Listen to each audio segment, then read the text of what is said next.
United Nations framework convention on climate change की conference of party 30 के जो host हैं ब्राजील कंट्री, जो ब्राजील है, इन्होंने प्रपोज किया है स्टैब्लिश करने के लिए ग्लोबल क्लाइमेट एक्शन काउंसिल। किसके अंतर्गत? तो UN framework convention on climate change के अंतर्गत, ताकि क्या हो सके, जो डिसीजन मेकिंग प्रोसेस है वो सिंप्लीफाई हो सके।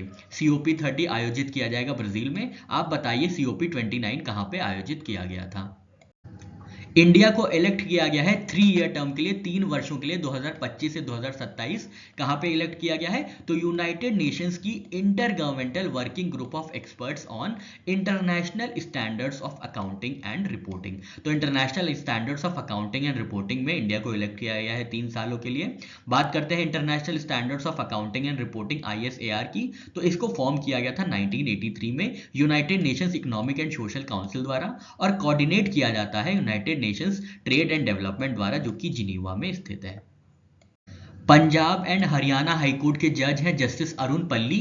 इनको सुप्रीम कोर्ट कोलिजियम ने रिकमेंड किया है as chief justice of Jammu and Kashmir and Ladakh high court. तो ये आपको याद रखना है, ये जगह लेंगे retiring chief justice Tashi Rabstan की, जो कि करंट चीफ जस्टिस हैं जम्मू कश्मीर और लद्दाख हाईकोर्ट के। 7 अप्रैल 2025 को डिजिटल थ्रेट रिपोर्ट लॉन्च की गई है, बहुत इंपॉर्टेंट है, याद रखना है। किसने रिलीज किया है? गवर्नमेंट ऑफ इंडिया ने। किसने मिलकर बनाई है डिजिटल थ्रेट रिपोर्ट? तो CERT जो है, Indian computer emergency response team under ministry of electronics information and technology, CSIRT Fin और सीसा जो कि साइबर सिक्योरिटी फर्म है, ये तीनों ने मिलकर बनाई है, लॉन्च किया है डिजिटल थ्रेट रिपोर्ट। कौन कौन से सेक्टर्स कवर किए गए हैं? तो बैंकिंग सेक्टर, फाइनेंशियल सर्विसेज और इंश्योरेंस सेक्टर को कवर किया गया है डिजिटल थ्रेट रिपोर्ट में।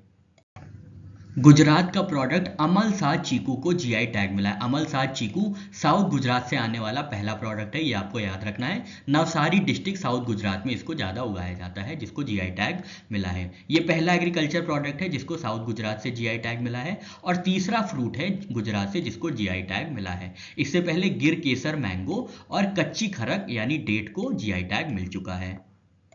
गवर्नमेंट ऑफ इंडिया ने ऑब्जर्व किया है 1 से 7 अप्रैल, 1 से 7 अप्रैल को प्रिवेंशन ऑफ ब्लाइंडनेस वीक।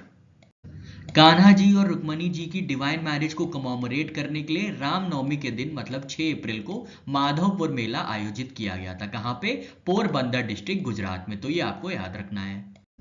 9 अप्रैल महावीर जयंती के उपलक्ष्य में नवकार महामंत्र दिवस आयोजित किया गया है नई दिल्ली में। इसके चीफ गेस्ट थे प्रधानमंत्री नरेंद्र मोदी जी। नवकार महामंत्र दिवस को आयोजित किया गया था जैन इंटरनेशनल ट्रेड ऑर्गेनाइजेशन द्वारा।